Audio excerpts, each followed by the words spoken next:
Welcome back into another edition of the Sancomb Show. We're back in the studio after taking a week off. It was a short week, so weren't able to get a show in, but we'll definitely recap the previous two games against Lock Haven and Mansfield and also talk about the Glenville State game. So plenty to recap today. I'd like to welcome in Coach Danny Sancomb. Great to be here.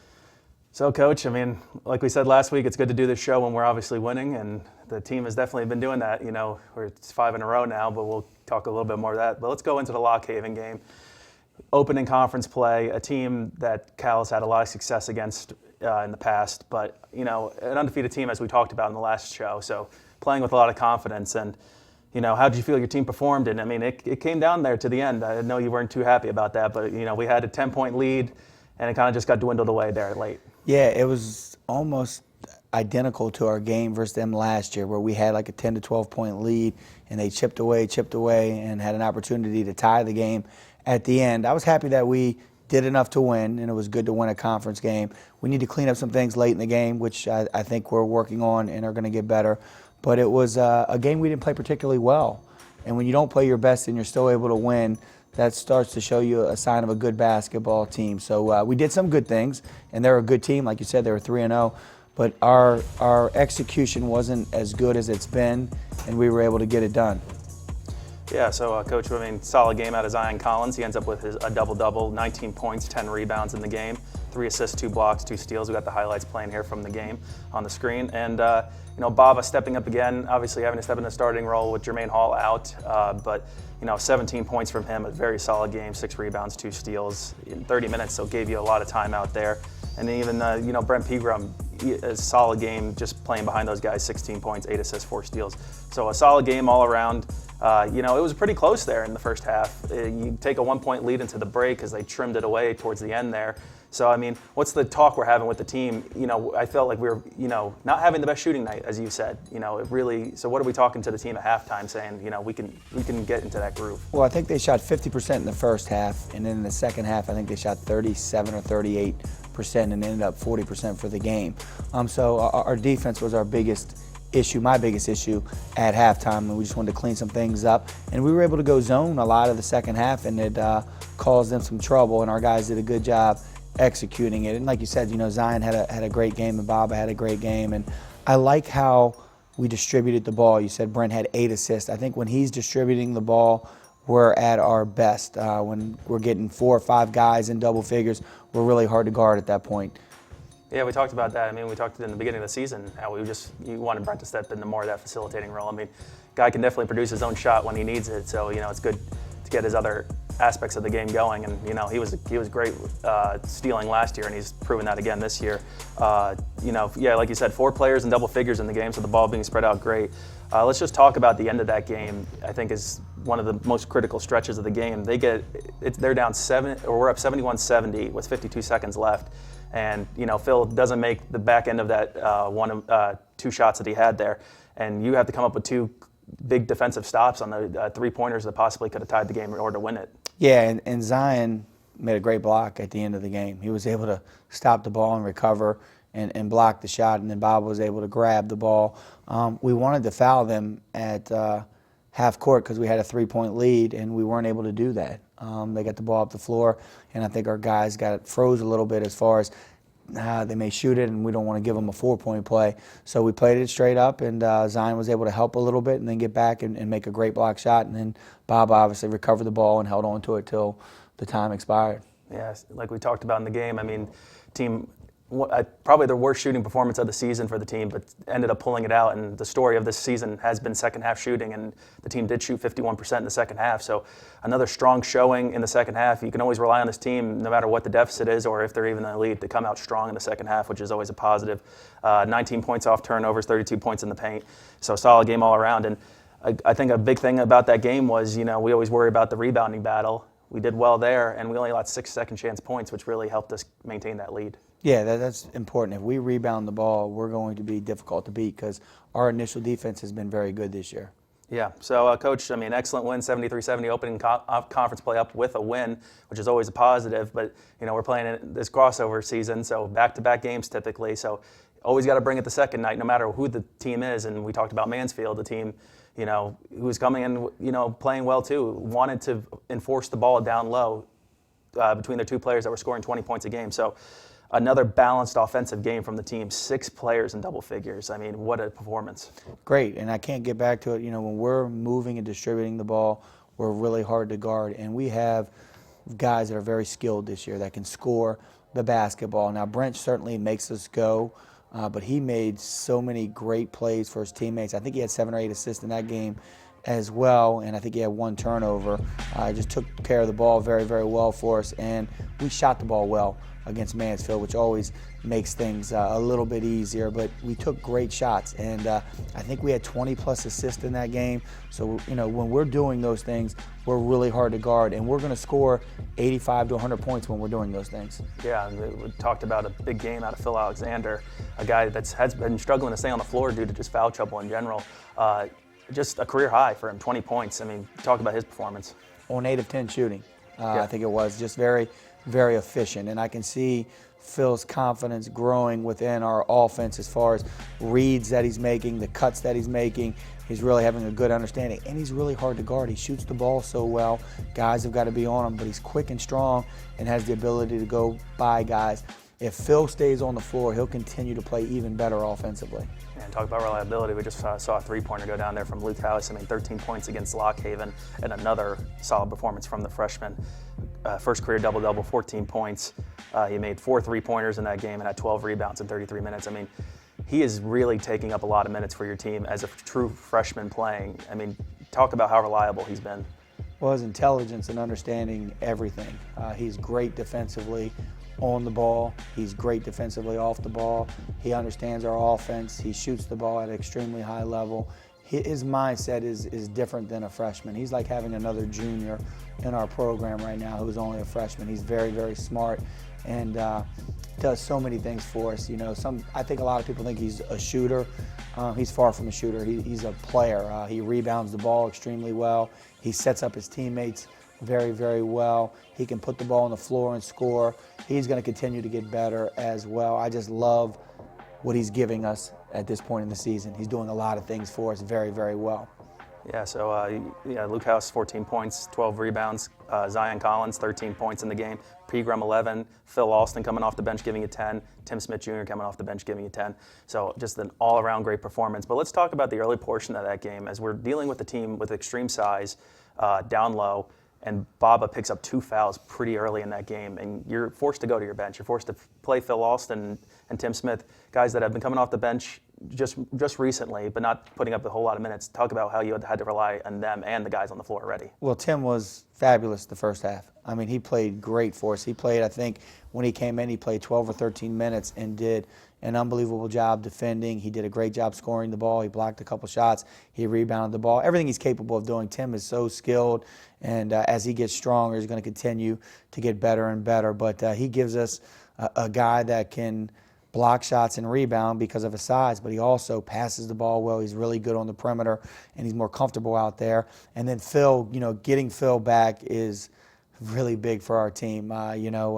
He rebounds, he blocks shots, he finishes at the rim, and he brings another element as far as just his athleticism that really, really helps. And both of those guys, as we continue to move forward, are going to play more because they help us with our size, and they really can rebound the basketball, and they're both creative on the offensive end in different ways. So we know those 2 guys gave us great minutes against Mansfield, and they're going to continue to do that throughout the year. Yeah, I mean, we were early in that game, and both teams were just struggling to find their shot early, but Cal gets on a run there, 17-2 run, gets a good lead out there. But Mansfield sticks in the game, knocks down a pair of three-pointers. They cut into that lead.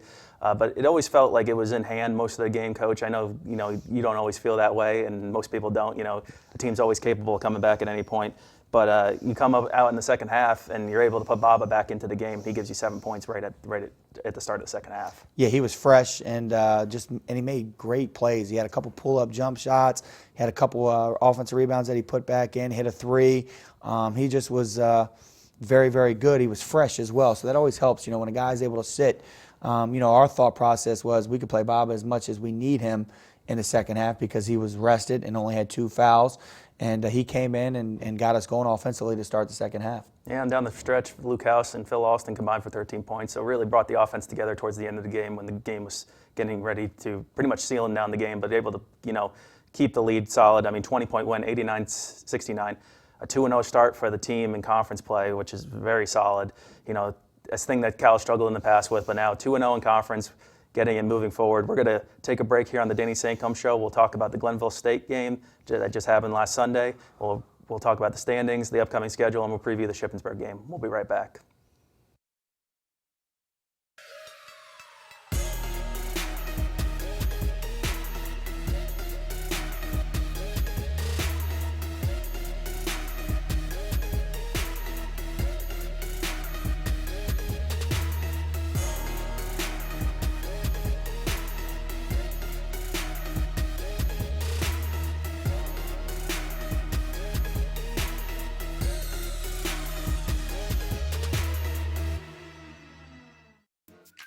Believing in dreams inspires the Globetrotter in all of us. If you want to be the best, you have to push the limits. See the one and only original Harlem Globetrotters all-new Pushing the Limits World Tour. With new high-flying stunts, a new record-breaking attempt, and laugh-out-loud entertainment for the whole family. The Harlem Globetrotters playing at Cal U Convocation Center next Thursday, January 9th. Tickets are selling fast. Visit harlemglobetrotters.com. Have you seen the new Cal U Vulcan logo around?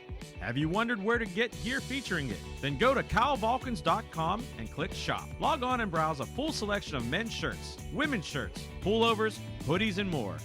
All items feature customization with the new Cal U Vulcan logo and wordmark. The site also features a full selection of hats, tailgating items, and accessories. Don't be the last person to sport new Cal U Vulcan gear. Go to calvulcans.com today. Pride and passion drives the Pennsylvania State Athletic Conference. From 55 NCAA championship teams, 294 individual national champs, and counting. Who's next? Make the PSAC yours. PSAC Proud is winning in athletics and in the classroom. Over 3,100 PSAC student athletes are honored as scholar athletes. It's a perfect mix of athletics and academics. It's time to make the PSAC yours. Back here live on the Danny Sancomb show. Make sure you hit the subscribe button and the bell notification on CUTV Sports 1 so you get all the notifications when we are live with these shows going forward. Now, Coach, let's talk about Sunday. Let's talk about the Glenville State game. We send the team away for Thanksgiving on the holidays, so the guys enjoy just a brief time off, but staying focused. And how'd you feel they were before they left for the break? Well, prior to leaving, we told the guys if we took care of business on Saturday and Sunday that we would give them Wednesday off, and they were eager for that for sure. So we practiced Tuesday. They went home Wednesday and Thursday. We came back Friday. We were a little sluggish Friday in practice like I thought it would be. And then Friday we were much better. Or Saturday we were much better, I should say. And then we went and played on Sunday. So I was a little bit nervous when you take time off, especially 2 days. You get a little nervous when you know they're going to be sitting around and eating and watching football and spending time with their family. But they handled themselves well. We played well on Sunday. Man, let's talk about Thanksgiving for a brief second here. Let's talk about eating. What's your favorite meal at the Thanksgiving dinner table? I'm a turkey guy, 100%. Mashed potatoes, stuffing, you know. We have everything. So I feel like cranberry sauce always finds its way on the table. You a cranberry sauce guy? A little bit. I'll eat my cranberries for sure. I was sitting at the table and, someone's like, where's the cranberry sauce? I'm like, no one has that. But, it always finds its way. So the one time of the year people probably get it, it ends up on the table. So let's talk about it. We get the team back. The only team playing that day, it's been a very limited schedule here in terms of just PSAC basketball in general. But Cal back in action on Sunday, and another win for the team, 83-72. We weren't able to really see much of the game. Streaming issues at Glenville State, always a possibility wherever you go. Ended up getting up in the second half, so I ended up watching the entire second half of the game. And I think one of the biggest things about that game was ball movement and beating the press. Yeah, we I think turned it over 9 times the entire game, and I think 3 of them were in the last minute and a half of the game. So we took care of the ball, and we took great shots. Again, we didn't shoot the ball particularly well from the 3, but we shot so many easy layups the entire game. So we shot a very high percentage with that, and our ball movement was great. And again, we had, I think, 4 guys in double figures, and our ball movement was great. We had 20-plus assists, and when we do that, we're really hard to guard. Yeah, talk about a Glenville State team. We didn't really get to preview the game. Former assistant here at Cal, Justin Caldwell, in his second season with the Pioneers, and a team that you look at on their schedule had scored over 100 points in 3 straight games. So a team that could clearly score the ball. So what was the game plan going in? Well, they were averaging 111 points per game, which I think was number 1 in the country going in. It was either 1 or 2. Transition is very important when you play a team that likes to get up and down the floor. And like you said, taking care of the basketball is important where they're not getting live ball turnovers. We did a good job with that. And our defense was solid. To hold them to 71 points, I felt great about. Somebody told me before the game, if they score 71 points, what do you think? I'm going to say we're going to win the game. So we did a great job limiting them in transition. And when they did score, it was a contested shot for the majority of the time. And, we gave up some second chance points in the first half. In the second half, we cleaned that up and rebounded the ball better. Yeah, definitely. I mean, I could tell from the live stats they were just getting a lot of offensive boards there, so definitely creating more chances for themselves just to stick into the game. But the team was really rolling there. Zion Collins, again, another strong performance, season high 23 points, 11 of 18 from the field. I mean, it seemed like he was getting a lot of good looks underneath the hoop, but that's what you're supposed to do, put him away. Well, he's our streaker in the press, and our guys, Luke and Brent, did a great job finding him. And then when Zion gets going and he gets into the lane, he is really hard to stop. He has the floater, he has the pull-up, and then he can finish at the rim with his athleticism. So he's really hard to guard in a game like that. And I thought he was going to play well. I was worried about his toe. He's still battling the turf toe.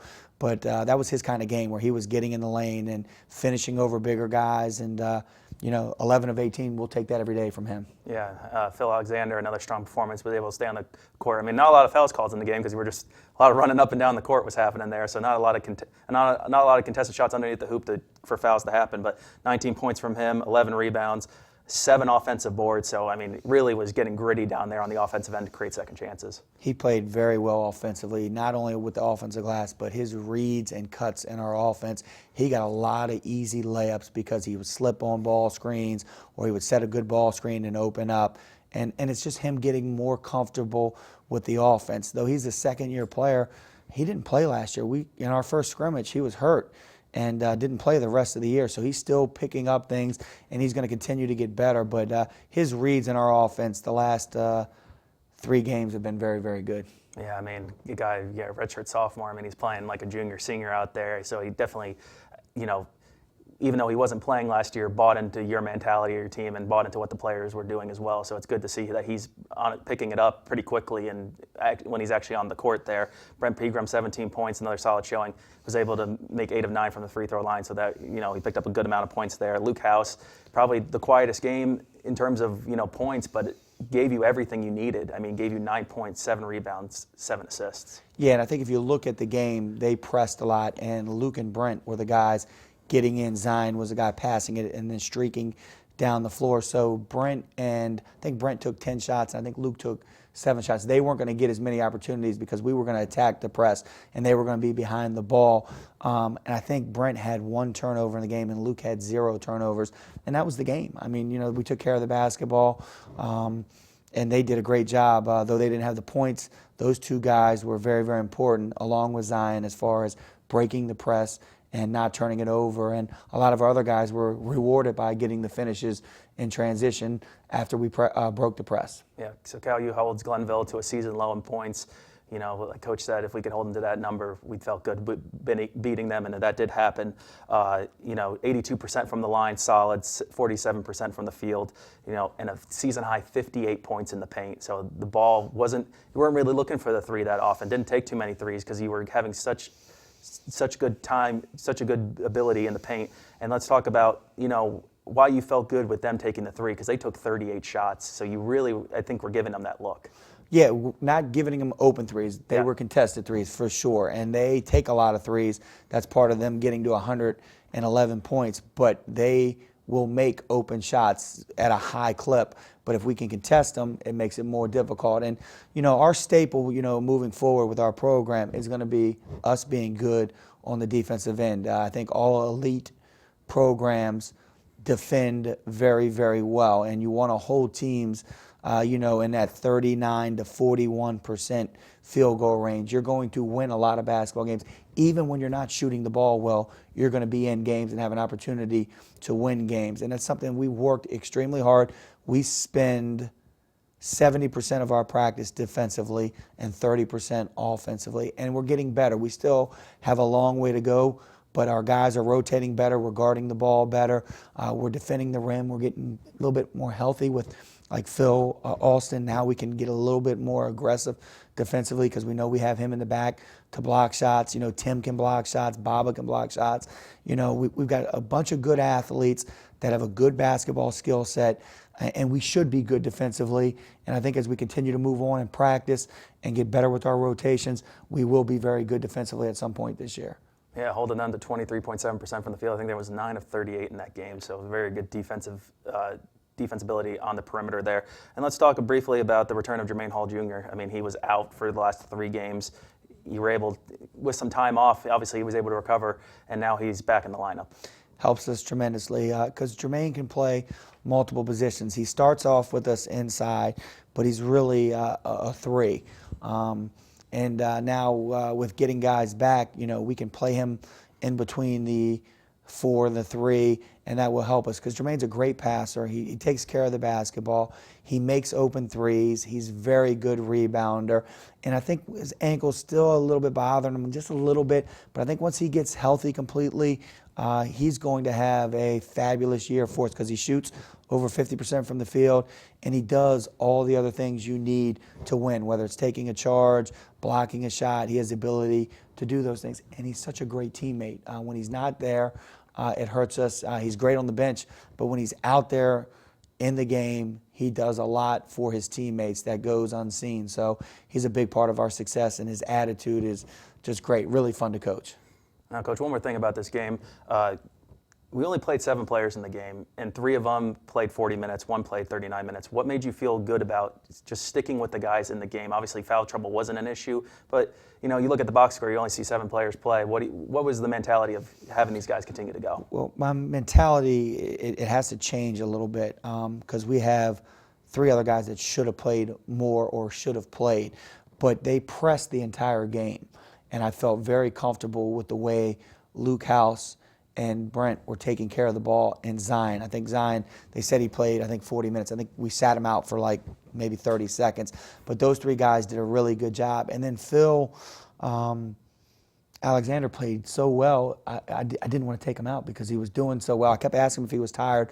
But I've got to make sure, you know, I think Tim played 4 minutes. He's got to play more than that. Phil has to play in the game, and we got to use Tyler as well. And I think as we continue to get better, and for us to be a championship type of program, we're going to have to play those guys, and they're going to have to show me in practice they're ready to play where we're confident enough to put them out there. And those guys have done a good job when they've had opportunity, and I got to find more opportunity for them. Yeah, so another win for the Vulcans, an 83-72 win over Glenville State, a 5-game winning streak currently for this team, which is the first for the program since the 2011-2012 season when the team started 5-0 during that stretch. So very uncommon waters for this program, but an excellent start. Let's hope we can keep it going. Coach, let's get a little bit into the PSAC standings right now and talk about what it looks like in the West right now. As we can see, Cal continues to move up the board. Now conference play has started. The standings are coming into play now. IUP, Pitt, Johnstown, Mercyhurst, right in the same boat we are at 2-0. No surprises really there. I mean, those are great programs. And then Edinburgh, Rock, and Gadsden at 1-1, and then Seton Hill and Clarion 0-2. But tough games for them as well. But you know, it's pretty contested up there. I mean, we're talking a lot of teams there, either with 1 loss or 2 losses. It's going to be pretty exciting here once we get further into crossover play and get started with West play once the new year starts. And we'll go into the East standings real quick as well while we're talking about it. Westchester, another team playing excellent right now, 8-0. They're currently ranked along with IUP, who is undefeated on the other side, 2-0. And then the opponent we'll be going against this week, Shippensburg, 2-0, 6-1, 1 loss to, I believe it was Virginia State by 4 points.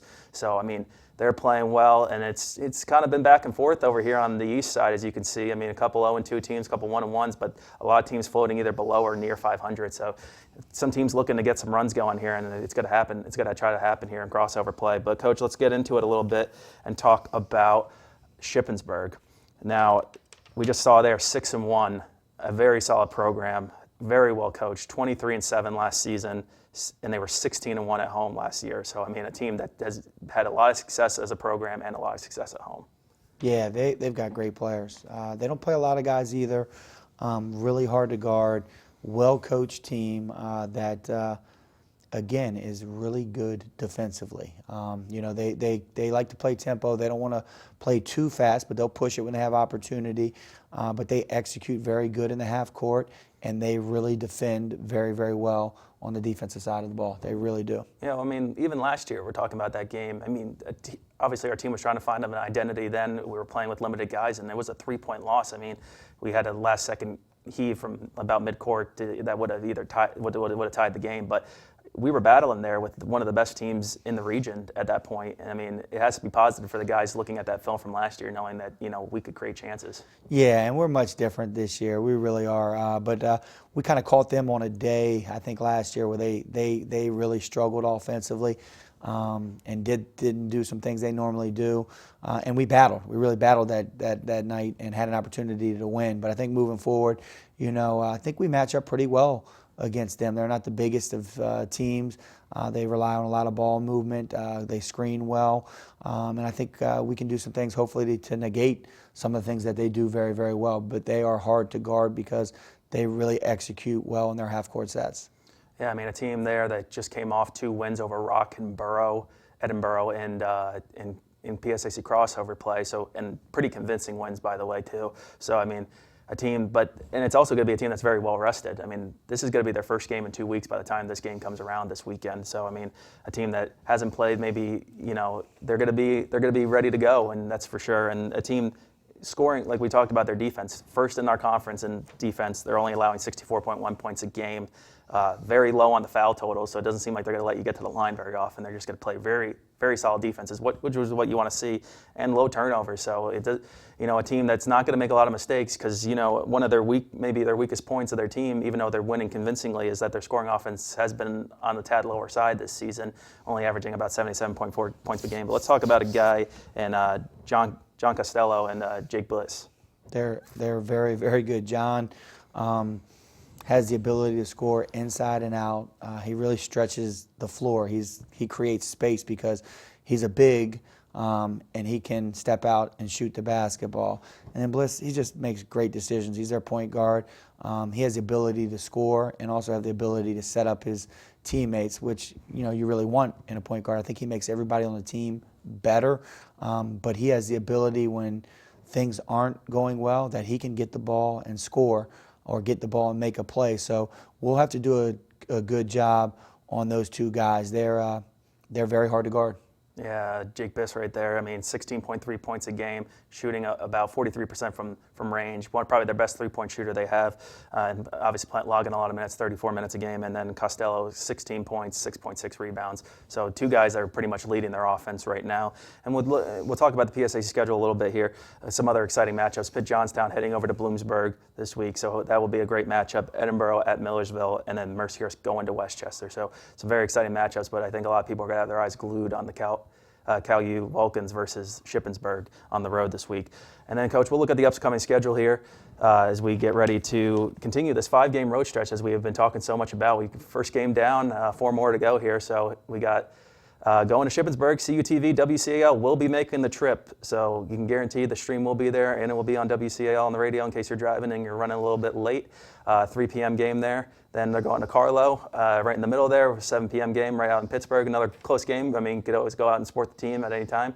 And then back-to-back really tough road games there for the team, going to Westchester, who probably will still be ranked at that time. And they'll be at 7:30, a nice night game, so solid crowd probably. And then to Millersville at 7:30. And we won't touch too much on the West play there, but obviously you can see once the new year hits, we'll be diving right into West play with 2 really tough games there against Pitt, UPJ, and Slippery Rock. So, I mean, quite a stretch here, Coach. I mean, you never want to say games are must-wins or where, never want to peg ones out. But what are you telling your team now, even though it's positive that we're on a 5-game win streak, but we need to keep this going? Yeah, we got to be ready to play. We've played a difficult schedule thus far. The teams we've played have won basketball games, which is great. You play Glenville, who's 5-1. When we go into play them, and is 4-0 at home, and we're able to go there and get the win for our first road game of the month. And now we've got to be ready to play. The competition's going to step up, and we need to be ready to play. Shippensburg's 6-1, and like you said, they were 16-1 at home last year. They're going to be a team that's not going to beat themselves. You're going to have to beat them. And you do that by controlling tempo, you do that by playing great defense, and you do that by taking care of the basketball. And if you can do those things, you'll have an opportunity to win the game. We've got to be tough. When you go on the road, people talk about toughness all the time. You really have to be tough mentally, physically. You've got to have your mind in the right place. And I feel like our team is in a good place. We had a great practice today. We're getting ready for it. We've had some time off too. We played on Sunday, so we've got some time to prepare for Shippensburg, and we'll be prepared, and we'll need to be ready for that challenge. And then obviously the trip to Millersville and Westchester, or I should say Westchester and Millersville this year, it was horrible last year. Those teams beat our brains out last year.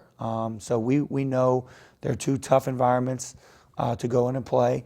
And if we're not ready to play, it'll be a similar trip to last year. And we think it's a new year, and we want to come out aggressive, and we want to be who we are. And if we do the things that we do well, we'll be very happy when we get back home. Yeah, definitely. I mean, that was definitely a tough stretch. And I mean, they talked about it. We could also talk about, I mean, if that ends up the same way, it's almost like restarting the season in terms of conference play. I mean, you definitely don't want to be in that situation. So, I mean, definitely a tough stretch coming up, but this team has shown you that they have the ability to win this year. 5-game win streak going on right now. And also, I mean, even the 2 losses we talked about earlier in the year, I mean, close games came right down to the end there. So, I mean, this team could easily be 7-0. But exciting times for both basketball programs right now. Men's team 5-2, women's team undefeated 7-0. They'll be going to Shippensburg playing right before that game, putting their undefeated streak on the line against a tough Shippensburg women's basketball team. Our women's team up to 9th in the nation right now, so exciting times for that program. But the men's program showing it too as well in uncharted waters with their streak. Obviously, the first one since 11-12. But exciting times. Make sure you hit the bell notification and subscribe on CUTV Sports 1. They will be live at Shippensburg at 3 p.m. 1 o'clock for the women's game, 3 p.m. for the men's game. You can follow along. Be sure to be following Cal Vulcans on Twitter for all the updates about the game. There'll be live tweets out there and everything in case we run into any issues, but to keep people informed. And that will wrap up today's show for the Danny Sancomb Show. We appreciate you being here. Have a good day.